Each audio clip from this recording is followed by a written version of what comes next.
آقای خالدی که هم معلم و هم بله کارت قرمز میده. تیم آقای حسین پور تا الان 2 گل خورده.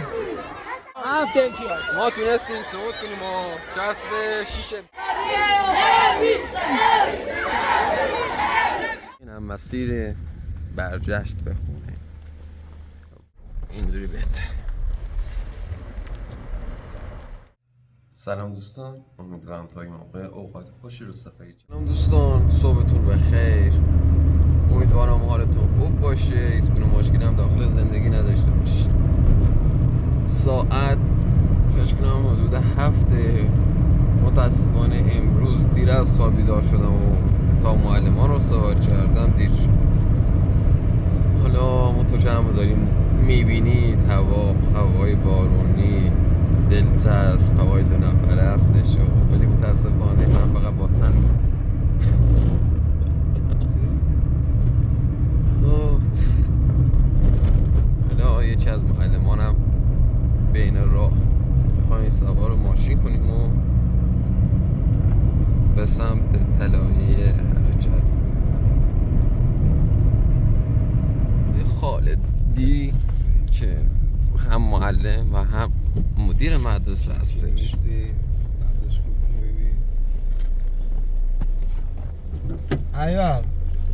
ایوار پام داری کنی. دوستان دوباره حالا مسابقات شروع شده و اینکه یه مسئله پیش اومده. حالا چندی کانال اشاعری به مدیر مدرسه زنگ زدن که گفتن آقا ما میریم از شما شکایت میکنیم به خاطر اینکه دارین از مدرسه فیلم برداری میکنیم.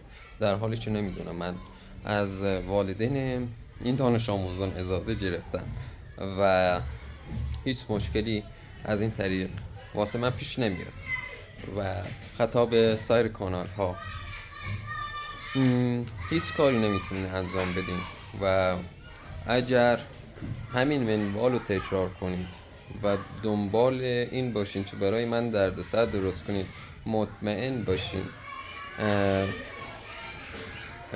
کانال خودتون رو نابود میکنید با دستهای خودتون و این بازدیدهای همچین میگیرین و دیگه به دست نمیارید.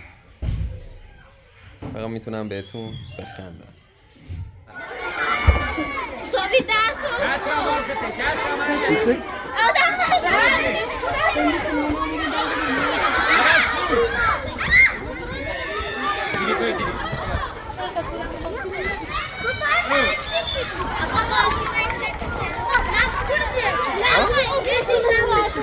یه چیز نخونیم. هادی شب هادی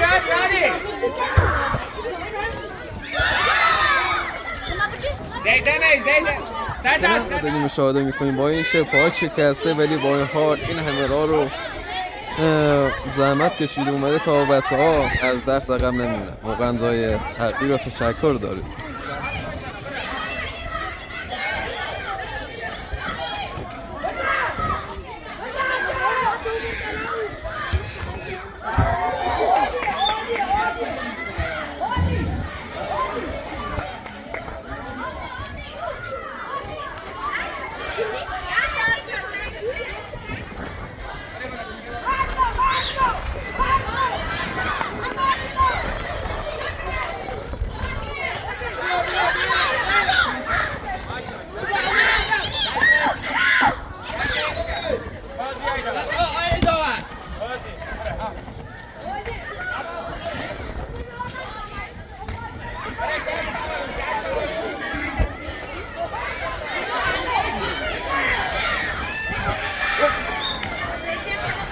واقعا هوا سرده ولی خب باید زودتر مسابقات رو تموم کنیم تا لطمه به درسا وارد نکنیم. همطور که میبینید روی کوه هم برف نشسته.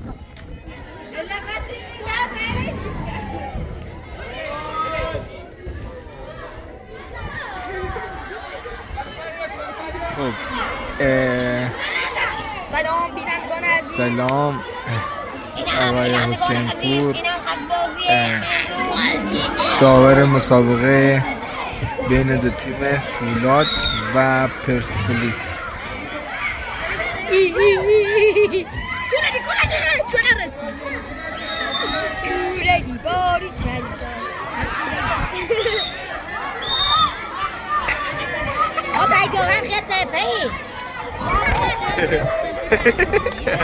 بله کارت قرمز میده و سلام علیه تیم.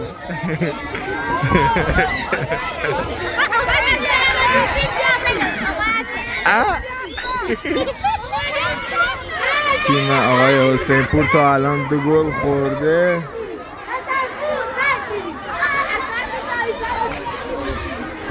کاملا بازیکنانش دارن تلاش میکنن چه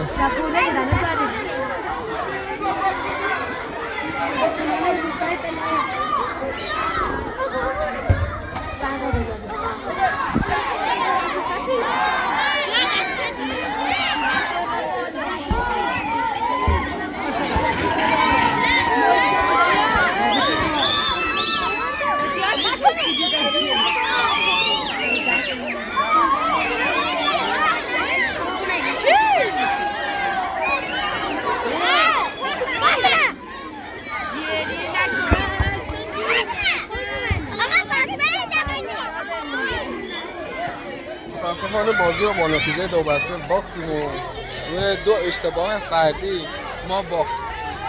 حالا صعود ما بستگی به بازی آقای خالدی داره. اگر آقای خالدی بازی رو ببره ما سقوط میکنیم و نمیتونیم به مرحله بعدی صعود کنیم.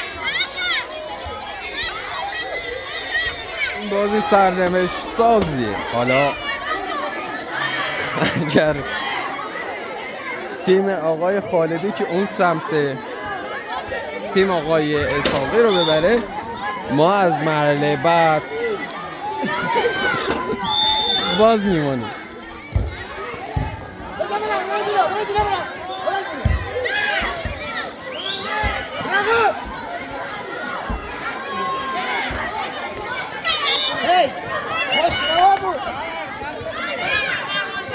سرمربی‌های لیگ لالیگا هم همچین کار رو انجام نمیدن.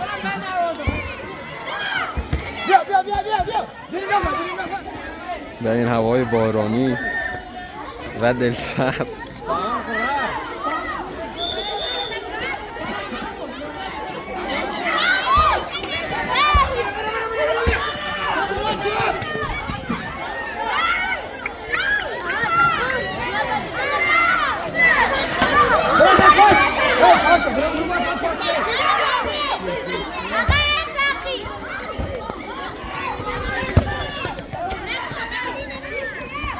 حسن تموم نشه؟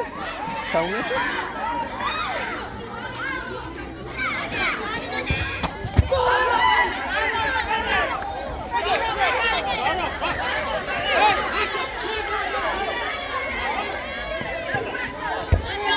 دوستان تیم آقای اسحاقی برنده نشد، مساوی کرد، ولی با این 7 امتیاز ما تونستیم صعود کنیم و جذب 6 امتیاز از 4 بازی.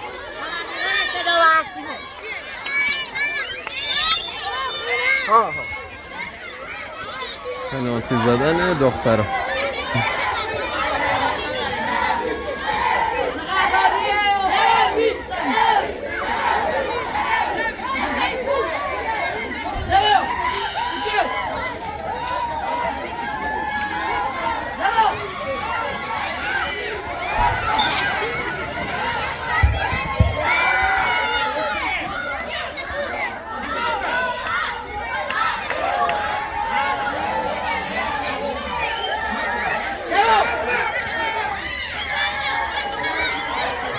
این هم مسیر برجشت به خونه. واقعا طبیعت بکری داری اینجا. کاش شما هم اینجا بود.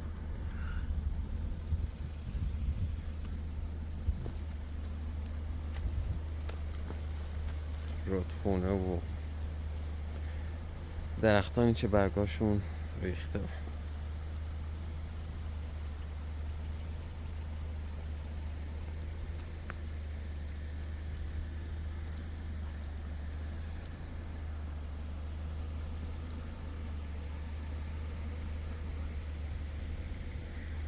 چه برجردی.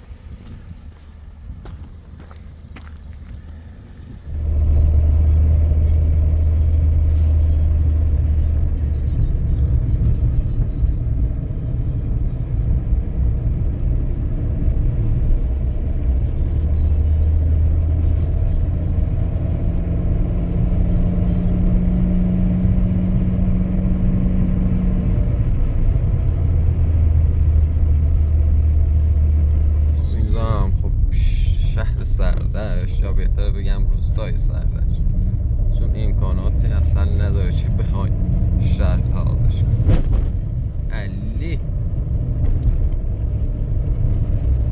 تو چی میبینیم کلن مه گرفته کوهستان رو. شیشه رو بدم پایین، اینجوری بهتره.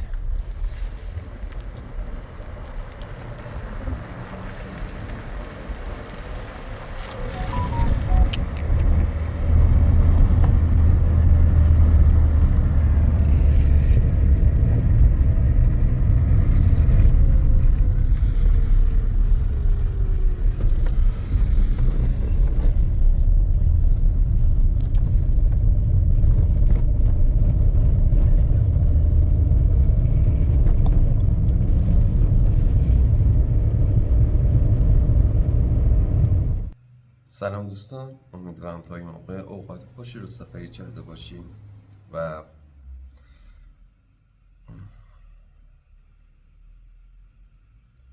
به خاطر مصرف دارو همین الان از خواب بیدار شدم.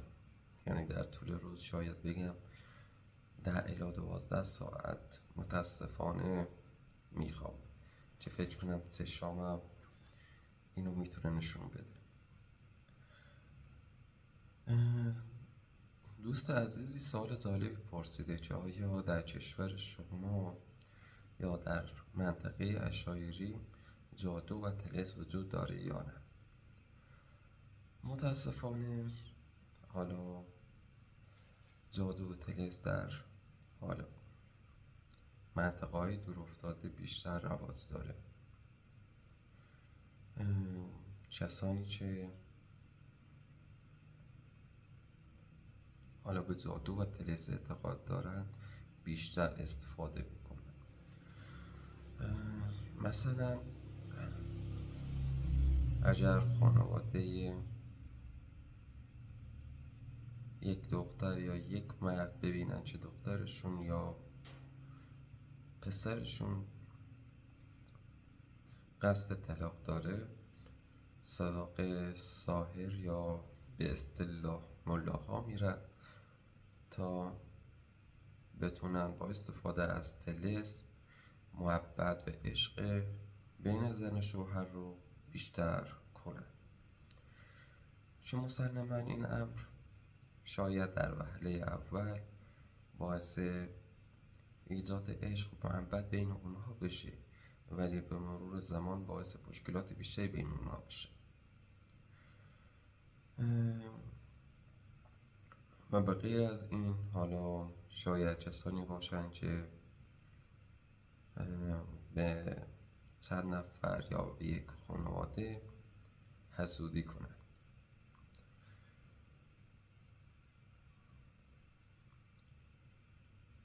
پس برای حالا اینکه اون خانواده مشکلاتی براشون پیش بیاد، پیش ساحر میرن و در ازای مبلغ پولی طلسمی می نویسن تا بتونن با استفاده از طلسم برای اون خانواده مشکلاتی به وجود بیارن.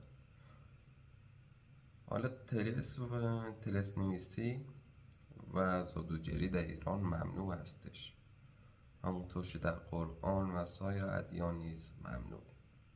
من خودم شخصا زیاد به طلسم و جادوگری اعتقاد ندارم، ولی کسانی بودن که برای من تعریف کردن به واسطه طلسم و دعانویسی زندگی اونها خراب شد.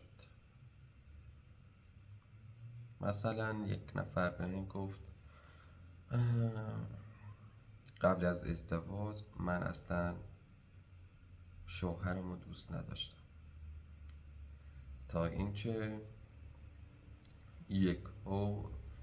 و بدون هیچ دلیل خاصی حس کردم نامزدم و اون کسی که برای خواستگاری اومده خیلی دوستش دارم و موافقت کردم به ازدواج. و بعد از ازدواج فهمیدم که خانواده‌ام برای من طلسم نوشته و اون مهر و محبت و عشق کاذب بعد از فهمیدن این چه فهمیدم برای من تلفظ نوشتن از بین رفت و فقط به خاطر اینکه آبروی خانواده‌ام نره مجبور به طلاق است. یا کسانی بودن که میگفتن ما خانواده شادی بودیم و هیچ مشکلی با هم دیگه نداشتیم و بعد از مدتی ناگهان مشکلات زیاد بین خانواده ما پیش اومد. دعوای بین خانواده ها زیاد شد، اعضای خانواده. و موقع عید دیدنی بود وقتی داشتیم خانه رو تمیز می کردیم، چند برگ کاغذ کنار وسیله‌های خونه دیدیم که روی اونها نام اعضای خانواده و یک طلسمی وجود داشت. حالا بعد از پاره کردن اون طلسم و خوندن قرآن تونستیم به اون زندگی سابق برگردیم. واقعا نمیدونم چی بگم واسه اون اشخاصی که طلسم میکنن یا جادوگری میکنن. طلسم و جادوگری فکر کنم از موقع حضرت سلیمان بعد از رواز پیدا کرد که از طرف شیاطین بودن برای اینکه ثابت کنن که حضرت سلیمان جادوگری میکنن و از طرف خدا نیست این کار رو انجام میدادن، در حالی که همه ما میدونیم قدرت حضرت سلیمان از سوی خدا نشأت میگرفت. خب بعد از سوالات شما رو بخونم. پسرم، با تمام احترامی که برای شما قائل هستم، آیا شما پسر شیروان از خانواده پرن هستید؟ خب من این سوال رو قبلا جواب دادم. من با خانواده پرن با هم فامیل هستیم، ولی من پسر اونها نیستم.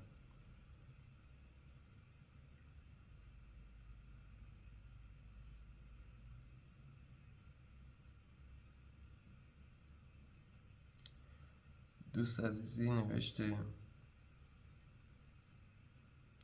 چرا بازی های دیگر را با بچه ها توسعه نمیدهید؟ خب من سعی کردم چندین بازی رو با اونها اجرا کنم، ولی متاسفانه اونها علاقه نشون ندادن. روستای طلایی علاقه شدیدی به فوتبال دارن.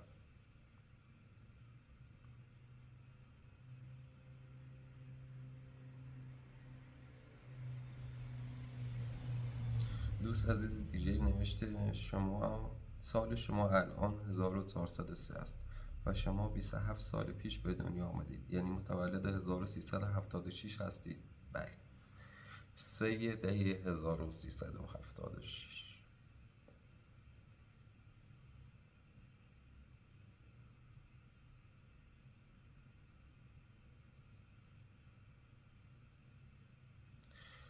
من اون روز یه عروسی رو تو کانال دیجه دیدم و بعد عروس و دوماد روی سینی خونی روی تخم مرغ پا گذاشتن. یعنی چی؟ من واقعا خودم دلیل این باورها رو، این رسم و رسوم رو نمیدونم. باید از سن فر که حالا قدیمی هستن این سوالو بپرسم و دلیل این کار رو ازشون بخوام.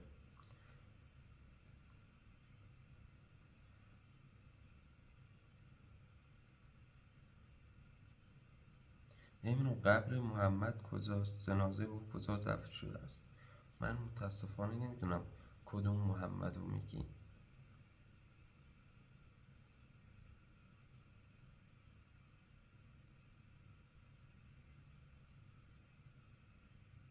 چرا وقتی نوبت معلم دیگر می شود نمی توانی با ماشین دیگر معلم دیگر رانندگی کنی؟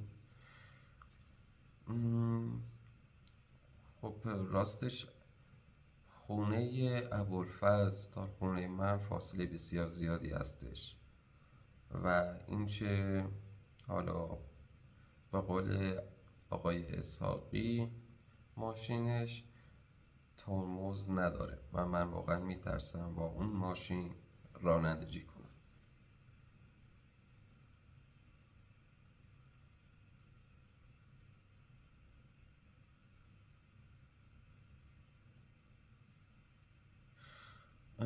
واسه مافیا از بازی مافیا واسه تون سال پیش اومده. حالا بازی مافیا بازی هستش که در اون حالا چندین شهروندتون دارن و چندین مافیا که با حرف زدن باید مافیا رو پیدا کنیم و یک بازی فکری هستش که باید تمام تمرکزتون رو روی حرفای شرکت کنندگان بذارید.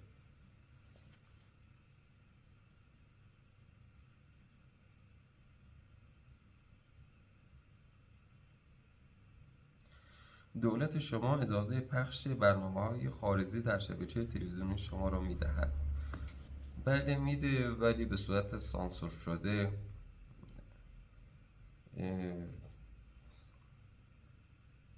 یعنی صحنه‌های بغل کردن، صحنه‌های بوس کردن و حرفایی که به نظر خودشون حرفای خوبی نیست رو سانسور میکنن.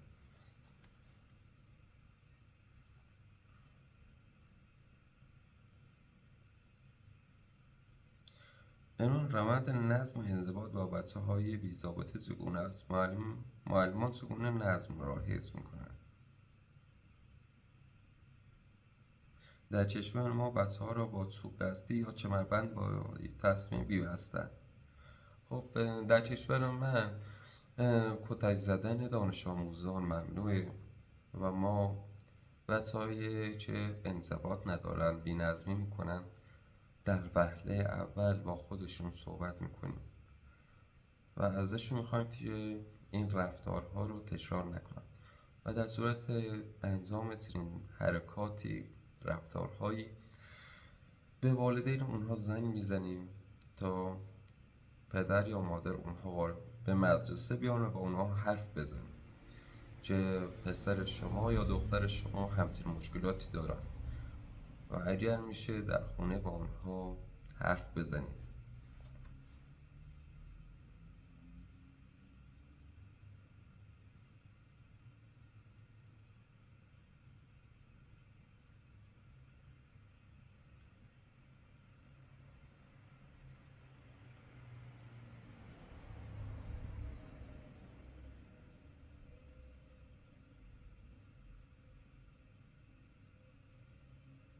دوست عزیزی نوشته سلام، من مدتی است که کانال شما را تماشا میکنم. من احساس میکنم که ویدیوی شما همه در مورد افشای کانال های بد اشعاری زرعی است. من فکر میکنم بزرگترین زرعی شما هستید. نظرتون محترمه و اگر فکر میکنید این کانال چیزی زعلی رو نشون میده بهتره که تماشا نکنید و خودتون رو ناراحت نکنید.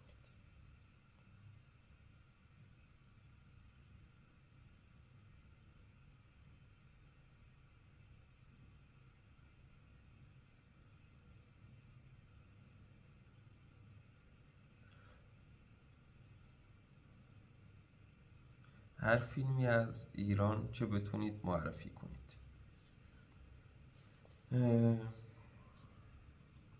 فیلم های زیادی هستش. حالا من میتونم یه فیلمی رو بهتون معرفی کنم، ابد و یک روز، که واقعا فیلم فوق‌العاده‌ای هستش و اگر تونستید حتما این فیلم ایرانی رو حتما نگاه کنید.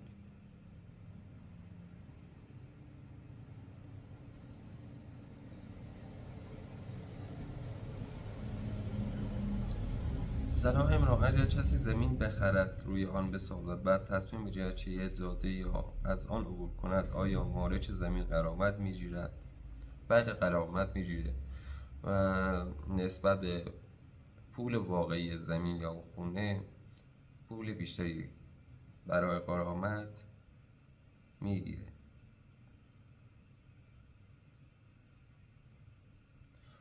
امران، آیا ایران استان تخصصی در زمینه کشت زیتون دارد؟ خب من اینو باید سرچ کنم ببینم استان کشت زیتون.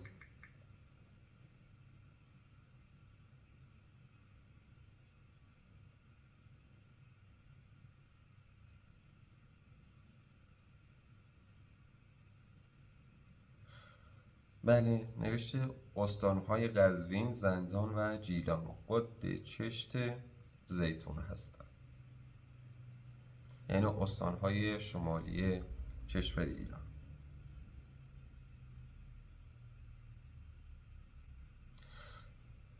در مورد آزادی زندگی زن چه میتوانید به من بگویید؟ همونطور که مردها آزادن که زندگی کنن، به نظر من زنها هم نیز همون اندازه آزاد هستند، چون همه ما از یک نوع آفرینش هستیم و یک نوع خالق داریم. حالا در کشورها فرق دارن، این نوع آزادی ها از کشوری به کشوری دیگه فرق داره.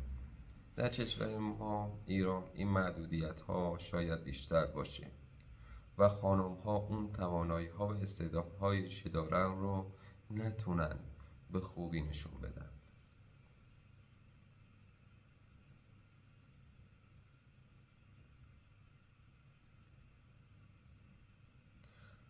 ازدواج بین پسرعموها و خانواده‌های عشایری رایج است. بله رایجه و حتی من یک ویدیویی در این باره حالا آپلود کردم در کانال که میتونید حتما اونو نشون بدید، اونو ببینید. از انواع عروسی ها در اون فیلم گفتن.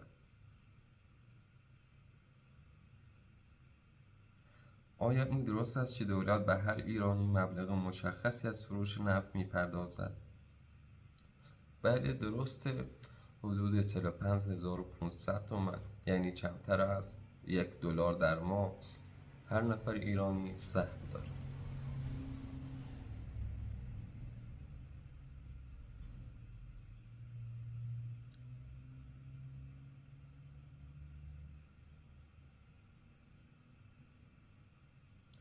پروفسور من هنوز حساب بانکی شما رفت نشده است؟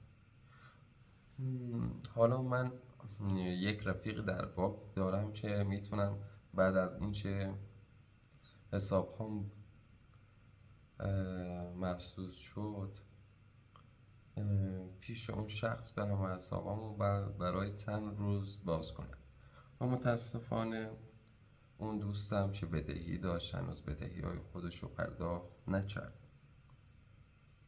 حقوق خود را چگونه دریافت میکنید؟ در حساب بانکی است یا نقدی؟ نه، در حساب بانکی.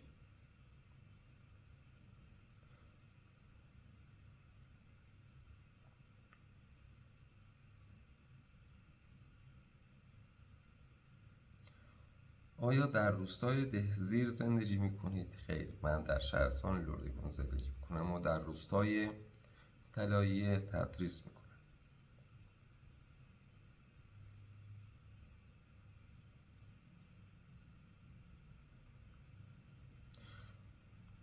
خب نوشته چرا کامنت آن زن روسی را حذف کردید؟ دوستان من واقعا کامنت هیچ کسی رو امروز حذف نکردم، یعنی بگم تا به حال کامنت های شما رو اصلا نخوندم به خاطر حالا مصرف دارو. تازه از خواب بیدار شدم و تازه داشتم پیام های شما رو میخوندم و اگر پیامی حذف شده مطمئن باشین از سوی خود یوتیوب حذف شده.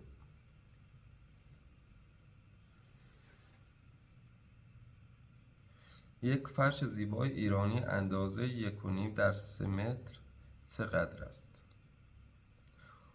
این بستگی به نوع و کیفیت اون فرش داره. فرش دست بافت داریم، ما فرش ماشین بافت داریم.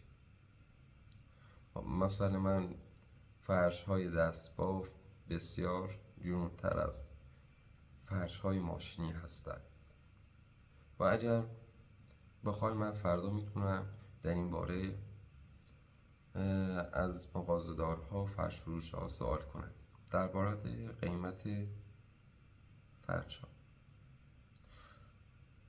شما متأهل نیستید چون میبینم لباساتو میبری واسه خواهرت تا بشورن. نه، متأهل نیستم و روزایی که میبینم هوا سرده لباسای خودمو میبرم پیش خواهرم تا خواهرم بشوره، چون من جایی رو هم ندارم چه آویزون کنم چه خوش بشم.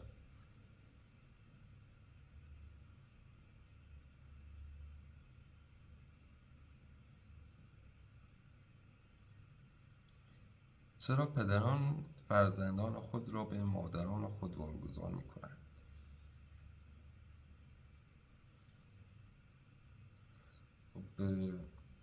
اگر در جامعه ایران باشیم، در کشور ایران زندگی کنید، میبینید که واقعا اینطور نیست و برعکسه. یعنی پدران سعی خودشون میکنن که حضانت پسرها به دخترهاشون رو بگیرن.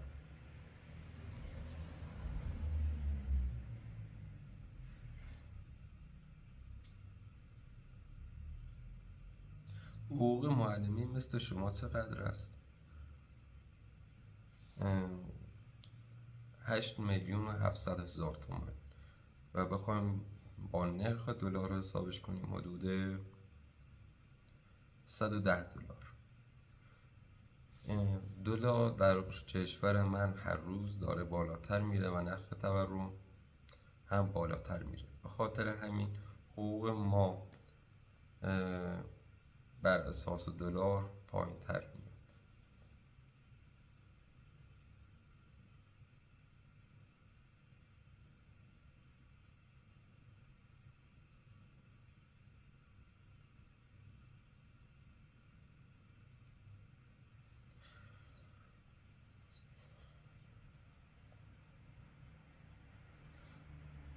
چرا از اشعار قلابی فیلم نمیگیرید؟ چون واقعا امنیت جانی نداره و به محض این که بفهمم در امنیت کامل هستم این کار رو انجام میخوام داد.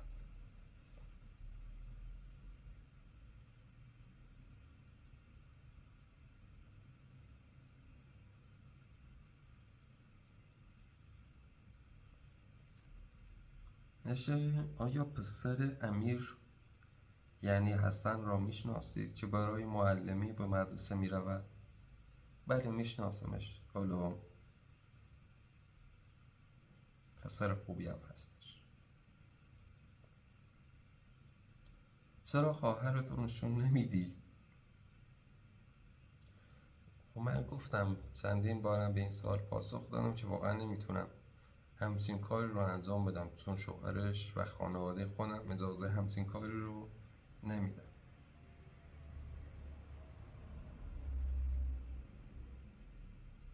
اگر صاحب خانه هستید و تصمیم به فروش آن دارید، آیا می توانید همه لوازم فرش ها ظروف خود را با خود ببرید؟ بله میتونید.